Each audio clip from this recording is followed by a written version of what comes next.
Ilang buwan din po guys yung inintay ko bago ko po magawa ng review ang smartphone na to. Dahil ngayon nga po siya perfect bumili ngayon. Dahil po sa malaking discount na makukuha natin.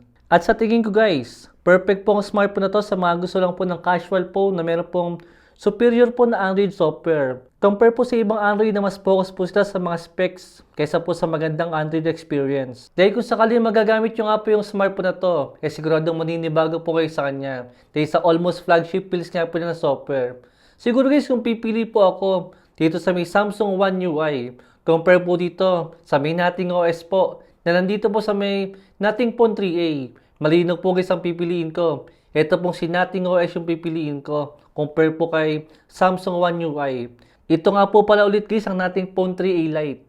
Actually po nung nalaman ko po yung smartphone na to, inalam ko po agad yung presyo niya para makita natin kung makatwirang po ba yung kanyang SRP. Ang nakakagulat nga po sa kanya guys is medyo mahal nga po yung kanyang SRP dahil meron po siyang 15,000 na SRP. Alam ko guys medyo mahal yan, kaya nga wait lang po guys. Mamaya magagess nyo po yung ibig kong sabihin. Kung i-compare nyo po ito guys sa ibang smartphone brands sa around 15k nga po na presyo, doon po natin makikita na mas maganda po yung specs ng ibang smartphone po ni Tecno, yung ibang smartphone po ni Infinix, at yung ibang smartphone nga po ni Poco. Pero guys, kung i-compare nyo po si Nothing Phone 3A Lite, sa ibang smartphone naman, tulad po nila Realme, nila Oppo, nila Vivo, nila Honor, saka po ni Huawei, doon nyo po ma-appreciate itong si Nothing Phone 3A Lite. At ito nga po guys yung plot twist ng video natin. Naghintay po ako ng ilang buwan, dahil nga po yung SRP na 15,000, masyado po mahal yan. At ang presyo po ng Nothing Phone 3A Lite ngayon is nasa around 11,000 na lang po siya. At para po sa akin, para po sa may ganyang presyo, at para po sa specs na makukuha natin, guys, napaka-perfect po ng smartphone na to ngayon. Compare po sa ibang smartphone brands. Lalo po sa mga bagong labas ngayon. Napaka-worth it po guys ang smartphone na to kung hindi ka naman gamer. At lalo nga po, kung gusto nyo lang po ng casual phone na meron po napakagandang software. Naka-Android 15 po siya nung nabili ko. At meron po siyang 3 years nga po na software update. Android update po yan. At seryoso po si Nothing dyan guys sa may software niya. Dahil nakatanggap po agad ako dito ng Android 16 update. Dito nga po sa Nothing Phone 3 Lite ko ngayon. Compare nga po sa ibang smartphone na, yes guys, magbibigay nga po sila ng update. Ang kaso delay naman. Baka bago pa makatanggap ng Android 16 yung smartphone mo, baka palabas na yung Android 17. Dito po sa may design niya, alam ko napakasimple po ng design niya. At kung ako po yung pipili sa dalawa, guys, yung color white po yung pipiliin ko. Mas maganda po yun, compare po dito sa may color black. Saka asa nating phone, wala po dito yung signature features nga po ng mga nating na mga smartphone. Yun po guys yung LED light sa may likod niya. Dito po nating phone 3A Lite. Sa totoo lang po guys, ito lang din po ang CMF Phone 2 Pro last year na mas mahal nga po kaysa po dito sa may bagong smartphone nila. Dahil magkaiba nga lang po sila ng forma sa may likod. Pero guys yung placement po ng mga camera nila at yung specs po nila halos isa po compare nga po sa may CMF Phone 2 Pro. Ang isang hindi ko lang po maintindihan dito sa Nothing OS is sobrang smooth niya. Sobrang bilis siyang gamitin. Hindi kayo makakaramdam ng kahit anong delay sa kanya sa lag.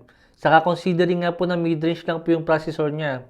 Pero almost flagship pills po yung naibibigay ng Nothing OS. Compare nga po sa ibang smartphone na dadaanin po sa malakas sa processor para po bumilis. Pero dito nga po sa Nothing Phone, sobrang optimized ang software niya.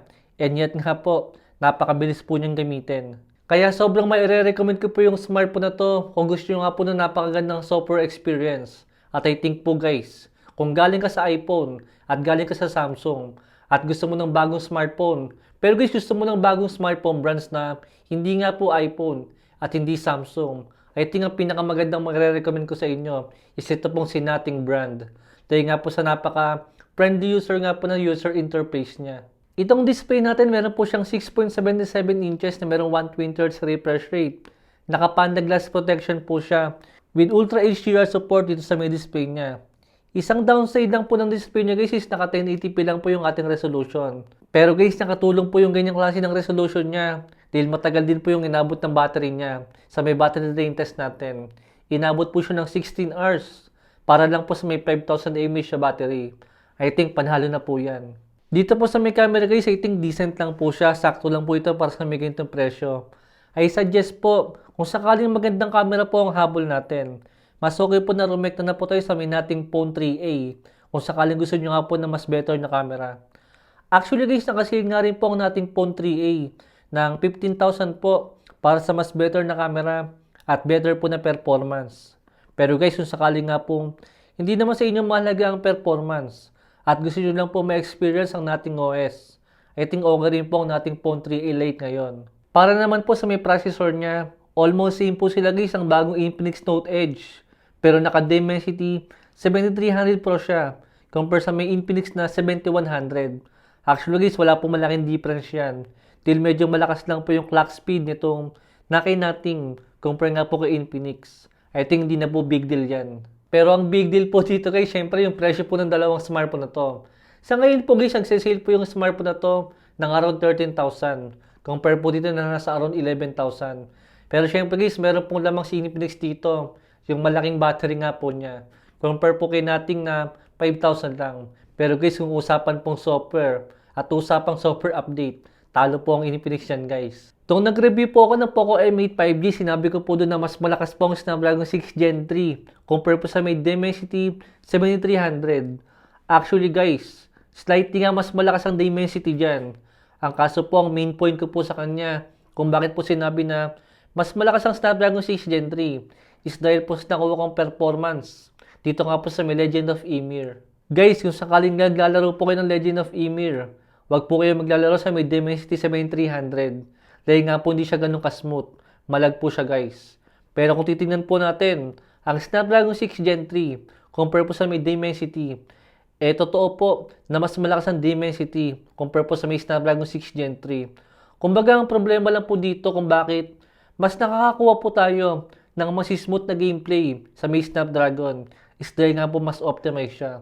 Compare po sa may Dimensity na kahit po medyo mas malakas siya, pero kung hindi naman siya optimized, guys, yan po yung makukuha nating performance sa kanya.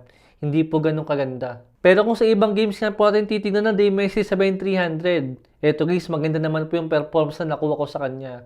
Super smooth naman siya at super stable din.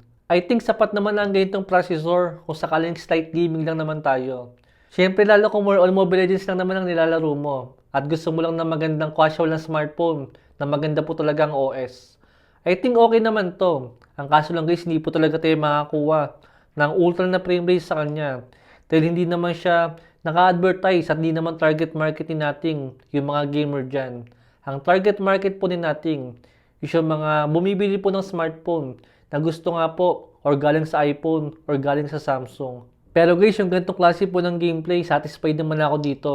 More than enough to guys para sa akin. Kung ML lang naman yung nilalaro nating madalas. Maganda rin po yung nakuha kong gameplay sa may Crystal of Atlan. Kahit isa ganyan po lahat ng graphics niya. I think guys kung nasa around 10k po yung budget nyo para sa isang smartphone. Pinaka the best na po guys kung at least Dimensity 7300 nga po yung processor na makukuha natin para po sa isang smartphone na merong at least 10k na presyo.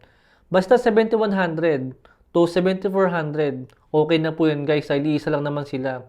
Magkakaiba lang po sila ng clock speed. Wag na po tayong bibili ng smartphone sa around 10k na presyo kung G200 lang or Dimensity 6300 po yung makukuha natin. Lugi tayo dun guys. Saka dapat kahit pa paano naka-AMOLED na display na. Hindi katulad po ng ibang smartphone ni Oppo na kulang 15,000 yung SRP pero naka 4G lang. Tapos naka IPS. Tapos ang bagal pa ng processor. Kung sakaling namamahalan ka pa para sa meron 11,000 na presyo ng smartphone na to ngayon, hintayin nyo pong lumabas guys. Yung nating phone 4A series. Dahil pag lumabas yun, mas magbababa pa po yung presyo nitong nating phone 3A series. Pero guys, para sa akin, para po sa may around 11,000, I think napakagandang deal na po ng smartphone na to ngayon. Para sa discount nga po na makukuha natin at para po sa specs na makukuha natin dito. Meron po tayong link dyan sa may baba. Palik ko lang po yung video natin. Yun lang guys, thanks for watching.